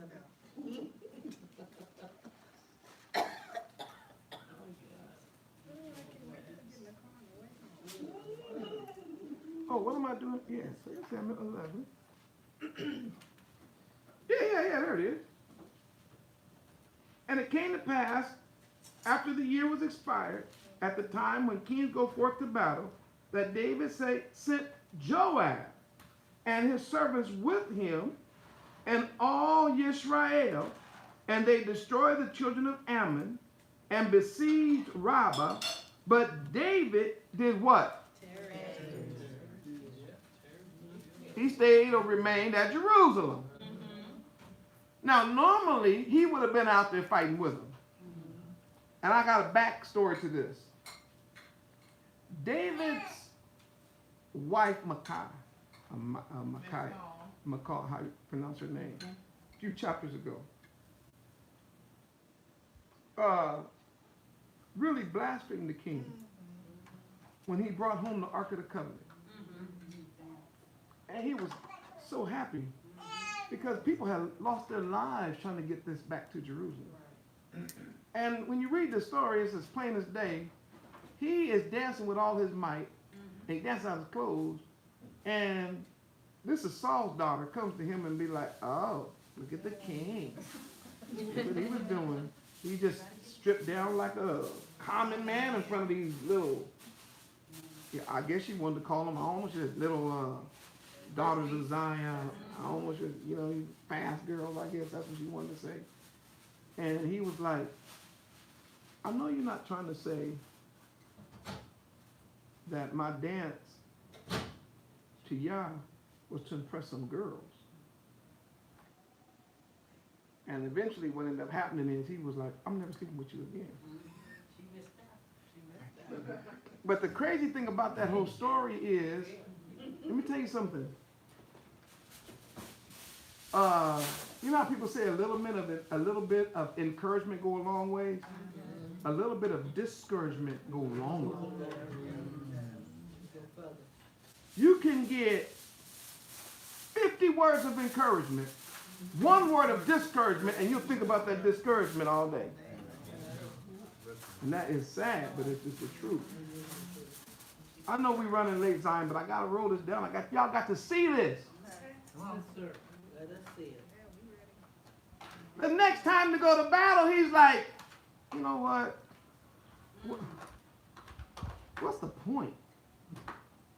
If even come on, my wife is tripped. So if I come back happy because we get the victory and I'm dancing, people gonna be talking about me, trying to say I'm doing it for the women, I'm doing it for the girl. How about I just stay home? David is not necessarily operating like normal David. That's why you get this big introduction. He sends Joab. David remained at Jerusalem. And it came to pass in the evening, one evening, that he arose from his bed. That's David. Rose from his bed, walked out on the roof of his house, the house of the king, and taught. He what? Where it started at? What did the Messiah say? Whosoever looketh. You see how he's taking it to the root? You see how the Pharisees wouldn't do that? Did you see how our king did it? He said he saw. It's in the Bible. He saw a wife, an Isha, bathing.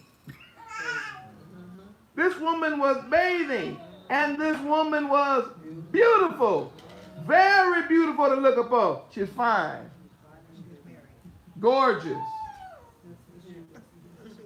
In a world of 1 to 10, she was a 15. I don't know. She had to be something else to catch David's attention like that.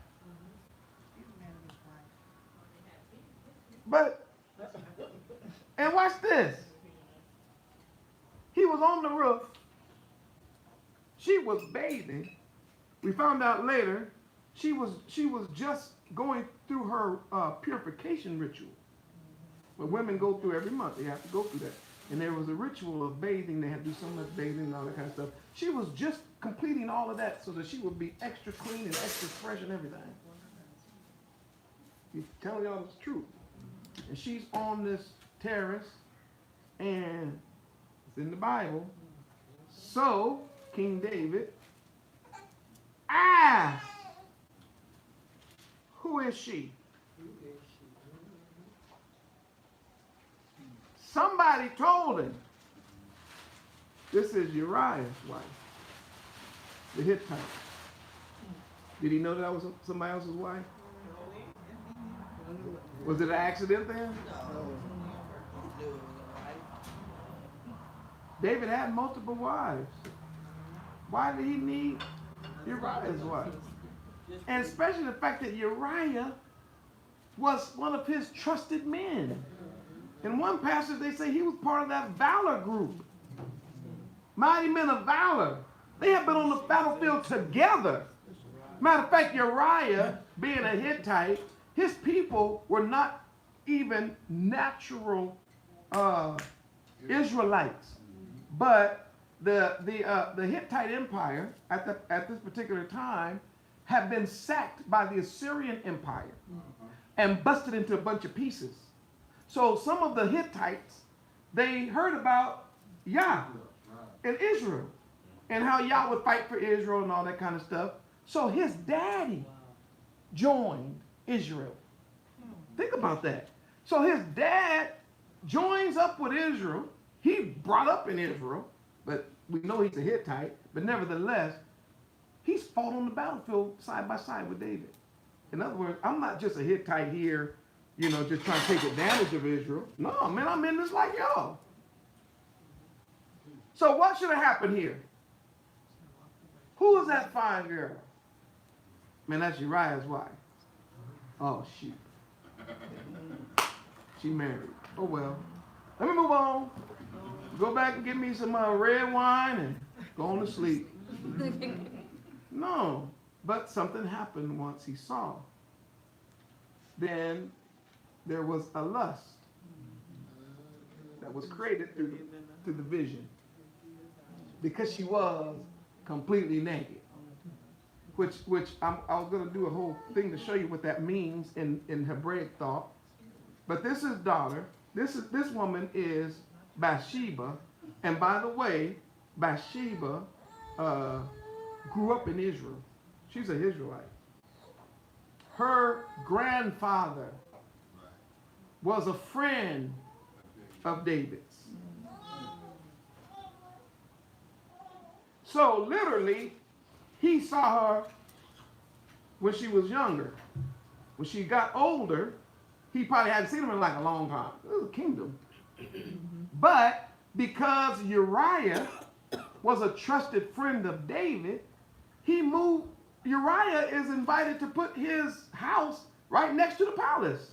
Why? Because you want your officers that you trust to be close to you. But he haven't seen Bathsheba in a while. Maybe since she was a teenager. Now she's like grown, and it's like, oh, who's that? That's Uriah. Now I'm not getting the whole story of David, because what makes the story real interesting is that David actually tries to use Torah in order to do what he did with Bathsheba. Because in war, when you get married, when you get married as an Israelite, you're supposed to stay home and pleasure your wife for the first year. Make her happy for the first year. You're not supposed to go to battle. And it is suggested in the text that war came and he left home. So David kind of find a loophole. You see that? Like, okay, wait a minute. He's breaking the law anyway. He's out there on the battlefield. It's just weird. You see how he's trying to play, like, trying to figure out how he can get this done. Because remember, what ends up happening is he calls her anyway, and then he lays with her. So I was going to use that as my third way of reaching out to somebody. He has his people, his servants, go get her. So this woman, she reached with her own hand. Samson, he actually goes get his parents' hand. The king uses the servant's hand. But nevertheless, it goes from the eyes to the hand. Then to the loins. That's why when it comes to adultery, I try to tell women and men too.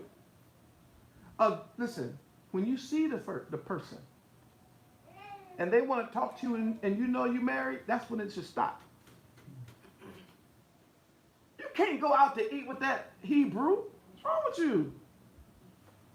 You know good and well he shouldn't be taking you nowhere or meeting you nowhere without your husband being there. He know you married. That's where it starts. That's when it happened in the heart. At that point, it's just opportunity now. Because you've already crossed the line. Your heart has already said, has already given permission. So Yeshua is going to the root of the issue. Once David heard that that was Uriah's wife, his leb, his authority within should have been submitted to Torah, right? And as it is submitted to Torah, he's like, oh, ain't no way. Ain't no way I'm going to break Torah. She fine and everything, but she ain't worth me, getting killed over. But he doesn't. And so what ends up happening is he brings her in. They get together. I don't know how long time is. Afterward, it just says that she realized she was pregnant. And then she sent word back to David, privately now. I'm pregnant. He was like, oh, and by the way, it is your baby. Uriah been on the battlefield. There wasn't no fight over who the baby is. See, today it would have been all about, who else you been with? Come on, she's the daughter of Zion. We didn't have, I'm trying to tell y'all something. We didn't have whores. Today we have whores among our people. Whores were very rare among our people. She wasn't no loose woman. She just went out there with every man. I ain't got time to deal with that whole issue either. But she was like, later on you find out she's one of these alpha chicks. An alpha chick is a person who's always looking for the leader. That's her thing. Her thing is, I want to be with the man in charge. She's alpha. She's after the alpha male. And she gets with him and they end up pregnant. And then, of course, David's trying to cover it now. So he calls for Uriah to come home and sleep with his wife. Hey, Uriah, man. And Uriah was like, okay. First of all, the first night, he didn't even go home. He just slept at the king's door. When the king woke up in the morning, he was like, okay, I got that one taken care of. Oh, shoot. Well, what you doing here? He couldn't even walk out his own tent without stumbling over Uriah. Man, I slept at your door last night because, dude, I can't be having pleasure, man, while my boys is down on the battlefield. The least I can do is protect you tonight.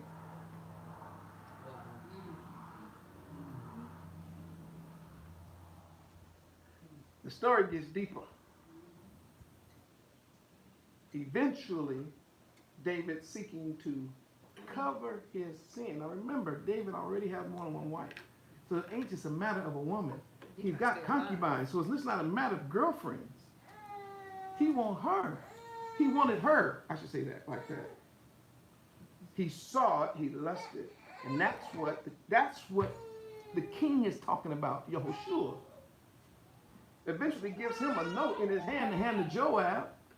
And him and Joab have been fighting like this. They're on battlefield. Y'all read those verses. Joab and Uriah fought together. When Joab read the note, he was like, what is this? Uriah was so trusted that on his way to the battlefield, he didn't even open the letter and read it. He was so trusted. Because if he'd have read it, he'd have been like, really? I'm carrying my own death sentence? But anyway, the picture is The line had been crossed. Uriah ends up dying. So guess what? According to the law, once he's busted by Nathan the prophet, who tells a story about the ewe lamb. Y'all know that story. David knows the next step. Even though he's the king, he's like, I'm dead, and Bathsheba's dead. Why? Because even the king is not exempt from Torah. In our culture, this idea that when you get to be the pastor, you can do whatever you want. Ooh, I almost cussed on Shabbat. No, you cannot. I'm the moral right. I'm the leader of this camp. I can have more wives. No, you can't. Who told you that? And there's little bitty groups and camps popping up all over where these quote unquote leaders, these generals, these so-called first in command and can charge, all this kind of stuff. They're full of it. Nobody is above Torah. Nobody is just sent to take other men's wives or wives sent to take other men's husbands and then justify it with Torah. That's crazy. But they're doing it every day. As I'm speaking, somebody's doing it right now. Even the king knew it. He knew it was over. Once Nathan revealed to him, you the man, he was like, whew. But he started thinking about him and her. Both of them, they was dead. They were going to be, because the law said they got to be stoned. So he went and threw himself on the mercy of Yah. He just threw himself on the mercy of the court. He laid out. He said, in essence, I ain't even finna bring no bulls and goats and turtle doves because there's no sacrifice for sin. There ain't no sacrifice for this one. I got blood guiltiness on my hand. All I'm gonna ask for is mercy. And it's up to you whether you want to have mercy or not, because if you don't and kill me, you're still righteous. He says, you're righteous when you judge. Read that poem. Read that song. He said, but if you spare my life, you're still righteous in the judge. And Yah said, and I'm moving on, he said, I'm going to spare your life in Bathsheba. But the baby's going to die.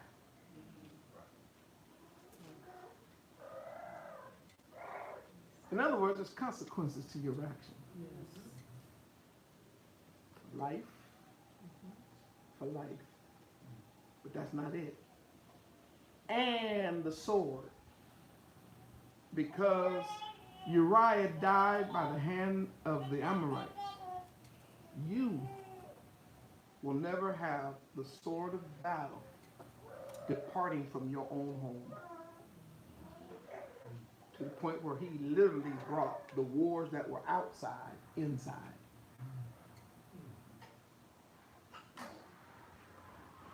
So did he get away with it? Somebody said, I don't know how he got away with it. That ain't getting away with something.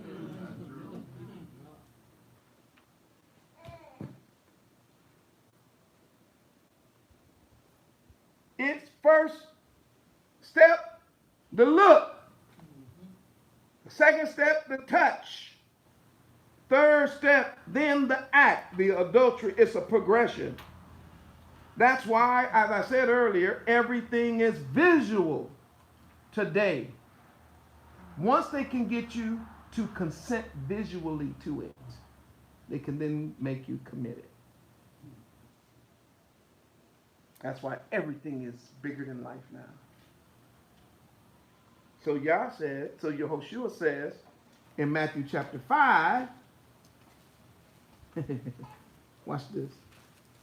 Y'all gonna think I'm making this up, but I'm not. It's actually in the Bible. He said, verse 29, if your right eye, if it's that right eye that's causing you the problems, pluck it out. Can I read it one more time? Because he's trying to show you how serious this is. He said, if you talking about I can't help it, I just keep looking that way. I try not to look, but I just keep looking that way. So I found out that the way the brain works is that you need two eyes for depth perception. And he was like, oh, you just can't help it? You just gotta always look? How about this? If that's your problem, pluck one out. Maybe that'll help you with your depth perception. You can't see so deep now. Pluck it out.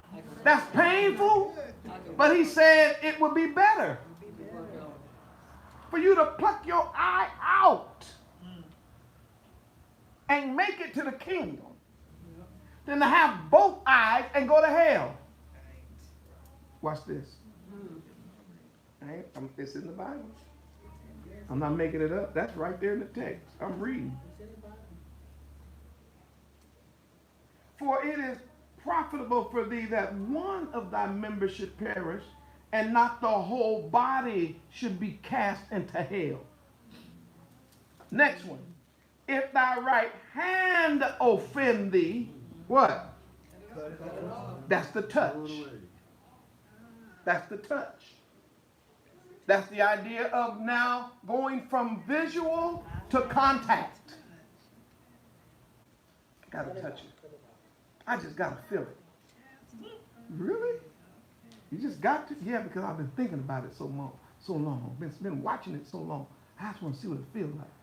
So most of the time, when you deal with that kind of situation, what happens is first visual, and then next thing you know, you touch it. Then from the visual to the touch, then becomes a sexual activity. Now here's what's deep about that. Watch this. He says, it is more profitable for you that one member should perish than the whole body should be cast into hell. Notice in both instances, he never deals with human genitalia. He don't say if your member, I know this is, you got short legs walking. He didn't say if your member offend you, cut it off. Did he? He said your eye in your hand. There was not a Pharisee or scribe alive who would attribute adultery to just seeing or touching. But because Yah is the writer of the Torah, and he is the, what's the word? He knew the intent of the law when he gave it. He said, it ain't the member. You too far down the line. When you go cutting off human member, The issue is the eye, then the hand, then the member.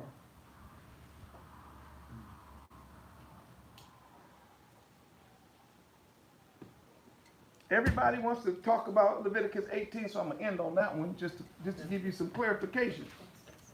Let's get that Leviticus 18 back up again. We were there earlier. Let's go back. And I'm going to end with this because I want you all to see something. We live in a society that everything is over-sexualized, and I get that. It's just the world we live in. Leviticus chapter 18 tells us that the children of Israel was dealing with that same thing. When they were in Egypt, it was just completely oversexed. Everything was sex. Sex sold toothpaste. Sex sold toilet paper. Sex sold tennis shoes. Sex sold beer. Sex sold chariots. Sex, everything was sex, right? Now, where they were going, which was Canaan, had the same issues. But deeper. They even went as deep and deeper to some crazy stuff.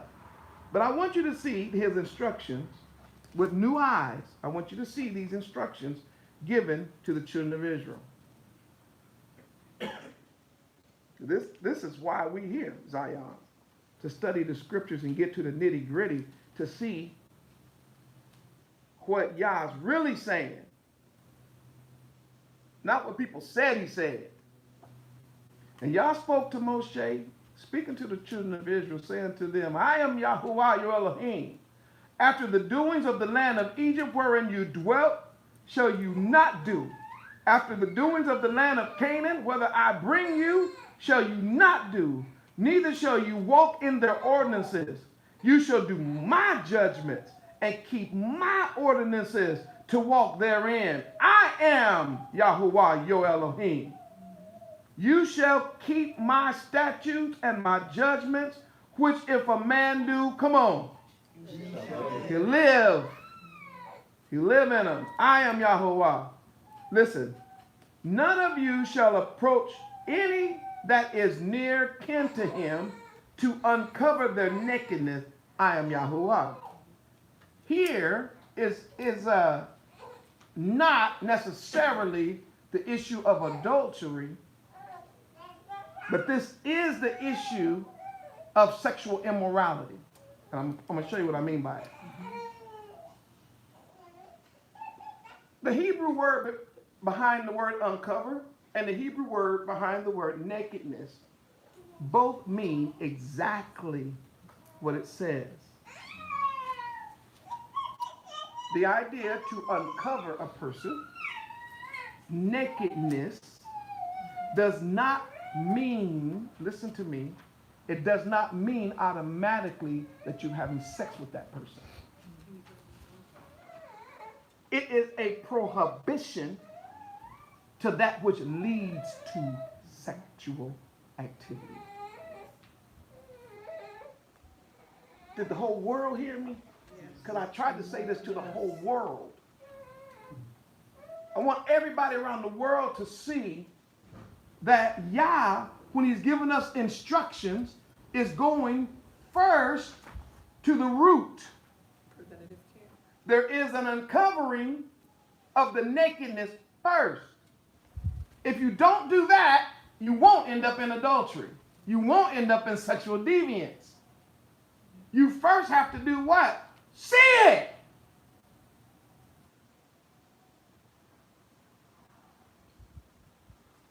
What page blew up? I might need that page. No, I'm over here now. Okay, let's get into it. The first word I want to give you is the word for nakedness. That particular word there, when we start talking about nakedness, it is the idea of a man or a woman's loins. Remember, we're talking about Hebrew. We're not dealing with this westernized way of thinking. And there is several verses to back that up. Of course, you could read the story of Genesis chapter 9, verse 22, when Noah is uncovered in his tent. It don't mean he had a shirt off. It means he was butt naked. The idea that his loins was exposed. It's the same word in Hebrew. Oh, hold on a second. You want me to click that word? Okay, hold on. Two words. I'm going to show you these two words. The first word, to uncover. Of course, when you see the lamed in the original word, that means to do something. But here's the word galah. It means to literally uncover or to remove.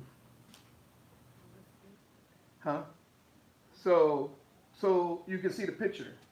Is that you don't first remove or uncover something. Because once you uncover, then the second thing happens is that you expose. And what's going to be exposed? And here's the word, erah. And that word, erva or erah, it means nakedness.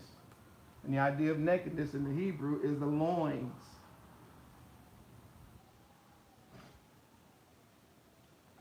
So the first act of prohibition, first thing prohibited is certain people you just don't see naked. And you don't take the liberty to uncover them. Egypt did this foolishness. Canaan did a bunch of foolishness. But Israelites, y'all don't do this. There's a long list.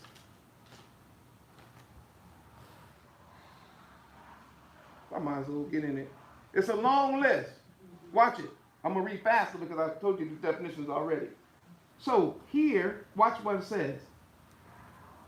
None of you shall approach that near to kin to uncover their nakedness.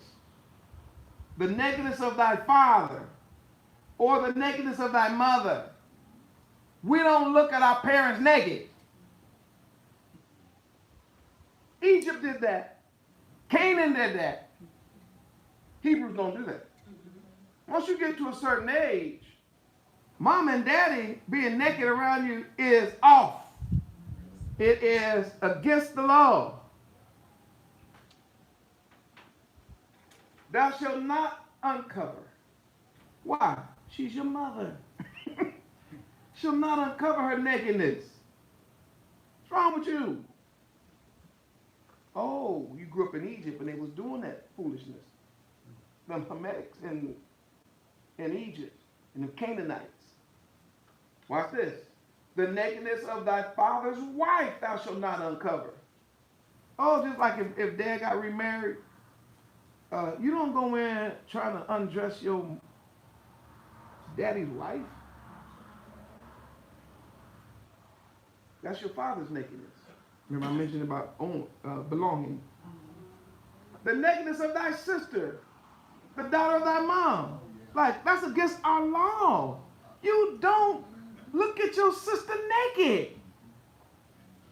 We're not even getting to the act yet. I'm just saying how y'all set it up to where you don't even look at her naked. You see how the European interpreters always want to make everything sexual first. But see, Yehoshua is interpreting the Torah. And he's saying it starts with the eyes. The uncovering of it first. Let's keep going. Show you, prove it. The nakedness of thy sister, thy father's daughter, or daughter of thy mother, whether she is born at home or born abroad, or even their nakedness thou shalt not uncover. Even if you found out that she was born in a whole other country, that's still your sister. You don't look at her naked. I couldn't understand years ago where this one of our black American black filmmaker was literally putting his sister in sex scenes naked. I knew he was perverted at that point. Who wants to watch their own sister naked having sex with another man and then film it? You got to be a perverted S.O. you know what to do that. And people gave him all kind of awards and stuff like, oh, that was a good movie. No, that's sick. And you got to be sick to do that. Y'all know who he is. Trying to keep my YouTube channel up. The nakedness of thy son's daughter, or thy daughter's daughter, even the nakedness thou shalt not uncover. For theirs is thine own nakedness. In other words, you don't be looking at your kids and your grandkids. What's wrong with you? If you're a Hebrew, that's against our law. We don't even think about doing that kind of, that's against the law. So anytime that's being done, you know that you are behaving like the nations around you and not your nation, not your culture. But most of us, we so twisted in America, we don't even know what our culture is. Everybody thinks that our culture is the color purple. That ain't us. That's a depiction of us. I'm not saying it didn't happen every now and then, but that was not our culture. Our culture been around since Noah, since Abraham. Most of the stuff they got us doing today, we learned that from other nations. We didn't know what no drive-by was until the Italians got in the car and shot up Detroit, Chicago. They got museums showing pictures of drive-by shootings. Then we said, oh, let's try that. Then they put you in prison. They gave them a museum. We learning from the other nations. That's ridiculous. Stop that foolishness. Let's keep going. The next is of thy mother, thy wife's daughter, begotten of thy father, she is thy sister. Thou shalt not uncover her nakedness. Thou shalt not uncover the nakedness of thy father's sister, your auntie. We don't sleep with our aunties and stuff. What's wrong with y'all? Didn't you read the Bible? You've been carrying it for 50 years. You didn't read it? The Europeans did this all the time to keep the royal bloodlines.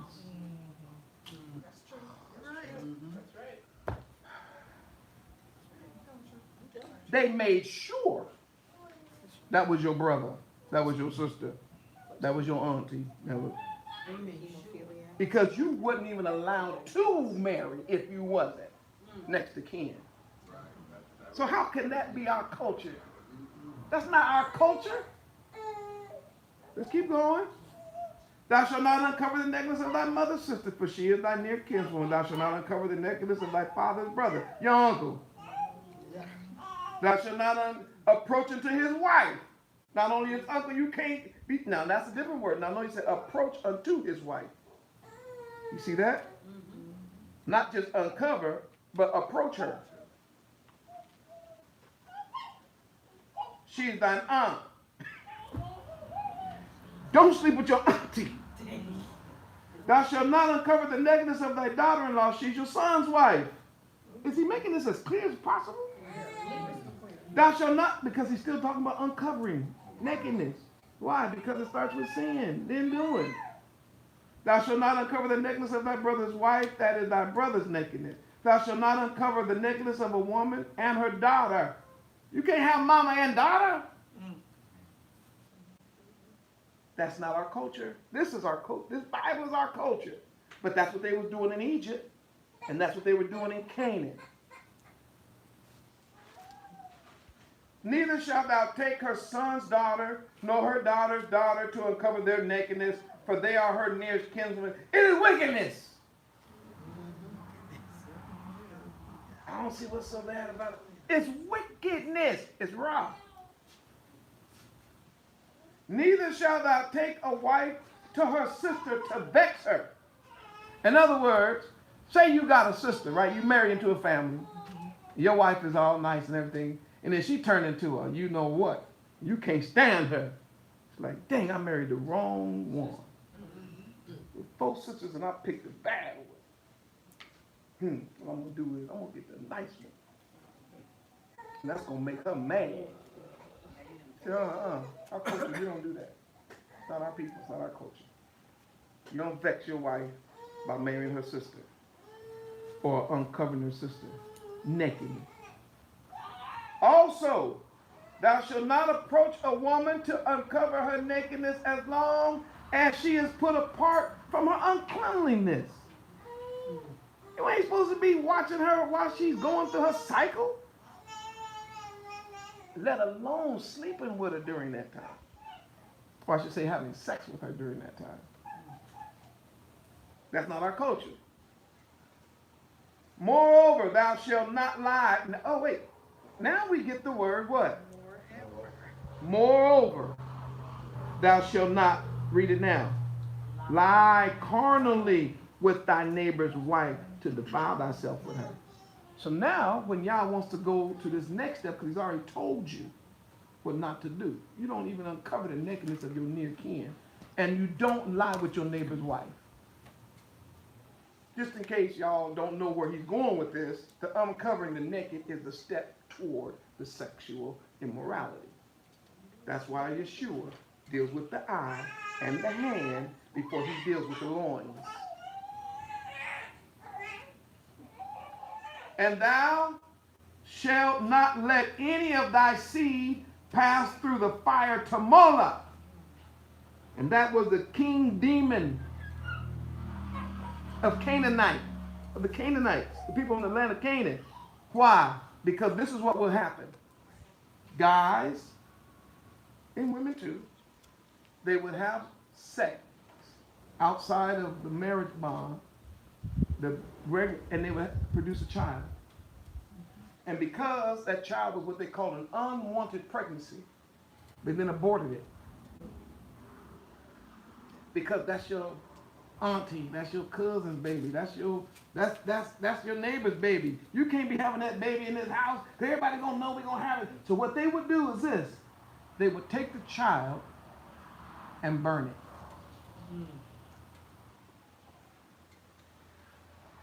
And they would give it as quote unquote an offering to the gods. Today they burn the baby in the belly. They don't wait for the baby to be born. They shoot a solution into the woman's belly and burn the baby And Yah told us, do not allow any of your seed to be given to Moloch. And right now, abortion among Hebrews is through the roof. People using abortion for birth control. How am I going to ever tell somebody I was with so-and-so? Baby, that's not your call. Number one, you should have did it. It was against the law. And number two, that's murder according to the text. And he says it's more than once. He's right in the middle of all that because he knows what people are going to do. Listen, y'all not cutting corners. He knows how people seek to cover up their mess. Thou shalt not lie with mankind as with womankind. It is abomination. See, most people want to just jump to that first. They want to just jump to that verse. They want to skip all them other verses. But see, me, no. As a moral, no, we're going to walk through all them verses to show you how far down the list this one is. But he made it plain. You don't do it. It's not our culture. Woo, I ain't talking about nobody, but there's some cities in this country where Hebrews got that, man, y'all, boy, act like you don't even have a Bible in the land. Like you don't even have the scripts. Because you see this going on all the time. But this is our culture. We don't do that. You don't lie. Watch this. A man with mankind as with womankind. It's abomination. Neither shall thou lie with any beast to defile thyself therein. Neither shall any woman stand before a beast to lie down therefore. It is confusion. We don't do that. That's not our culture. Defile not yourselves of any of these things, for in all these the nations are defiled, which I cast out before you, and the land is defiled. Therefore I do visit the iniquity therefore upon it, and the land itself vomit out her inhabitants. And ye shall therefore keep my statutes and my judgments, and shall not commit any of these abominations, neither any of your own nation, nor any stranger that sojourneth among you. And it says, for all these abominations have the men of the land done, which were before you, and the land is defiled. The Canaanites, that's how they got down. Then he goes on to talk about some other abominations. Oh, it's only 2 more verses, right? Might as well finish it. Yeah. It says, for whosoever shall commit any of these abominations, even the souls that commit them shall be cut off from among their people. Therefore you shall keep my ordinances, that ye commit not any one of these abominable customs which were committed before you, and that you defile not yourselves therein. I am Yahuwah, your Elohim. Here's my whole point. When Yeshua said to look at a woman, to lust after her, and he's talking about a wife, he's going back to Torah. And he's showing that sexual deviance does not happen when the act starts. When you perform the act, no. It started when you start looking with a lustful eye. When you started undressing. When you started uncovering. When you started approaching. Pharisees wasn't with that. Because they was watching the act and felt that they were guiltless. And Messiah said to the woman that was caught, she just knew she was a goner. But he said, look, go and sin no more. Which means what she did was a sin. But he forgave her. I have a verse, and I should have wrote it down. Yeah, I might have. It might be in my notes in here. I have a verse that says, because I got to end this on some good news. The good news is, the Bible says that some of us, that in the kingdom, though, there's going to be some people who were It says, such were some of you.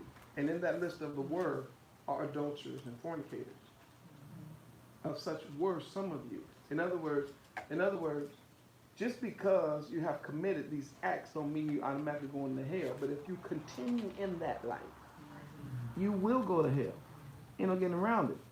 Hell is preserved for that kind of foolishness and that kind of deviance.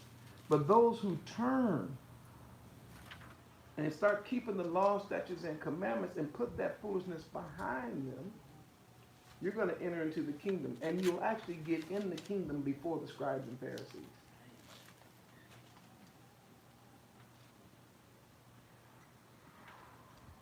That is what Yahushua was pointing to when he was dealing with adultery. And that's what this whole series is about. What did the king say? Hallelujah. Hallelujah. Hallelujah. Hallelujah. Amen. I have a question. All right. You let it roll. I have a question. Okay, we have questions. So when he didn't condemn the lady, is there any connection between that and Hosea 4:14? Read it. It says, I will not punish your daughters when they commit whoredom, nor your spouses when they commit adultery. For themselves are separated with whores, and they sacrifice with harlots. Therefore the people that doth not understand shall fall. So the context was, he was telling that the leadership had already been practicing all this whoredom, and so how can I punish? Like, if going back to what Job said, he was like, if I'm doing this, then let my wife be. Yeah, and then yeah. Hosea 4:14, he kind of. So one of the things, and I appreciate that, I'm gonna answer the question. So one of the things that we have to be aware of is that when the king got here, the nation was a mess. As I said before, they had been just living lawless, and he came to set the record straight. So in some cases, the people's conscience had already been seared. They didn't even realize how wicked they really were till he got here. Then he was like light shining in darkness, right? That's what the Bible says. So in these cases where he's trying to bring Israel back together and teach them lessons, he's not killing people. Notice that he says, I didn't come to condemn the world. Why? Because he who believeth not is condemned already. What I'm coming is that you might have life.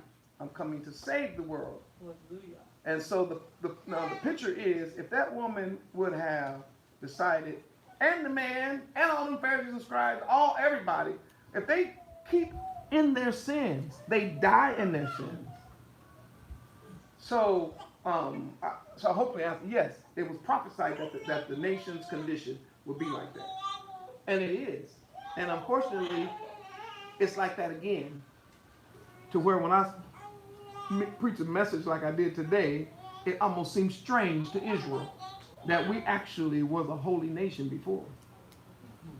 We were. We had morals because we had Torah. The stuff that we picked up from these other nations, that's what brought us down. If you are watching this and you want to support the work of the ark, this is the way I always say it.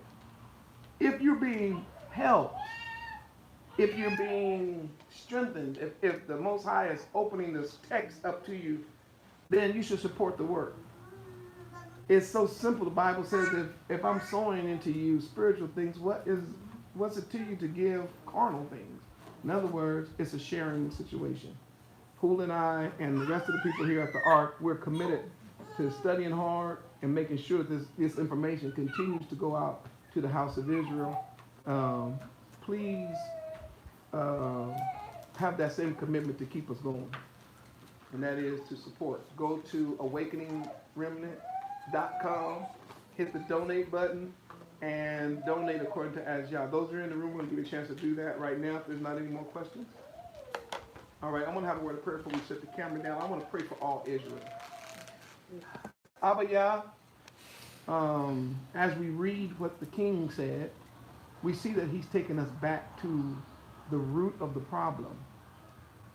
And once our eyes got off of you and got off of Torah and started looking at the world around us, then we started behaving like men. But I pray now that you will help refocus us so that we can leave the foolishness of the wicked life behind, and that we can walk a life that will be pleasing unto you as the light of the world and the salt of the earth. Hallelujah. Hallelujah. Amen. Shalom.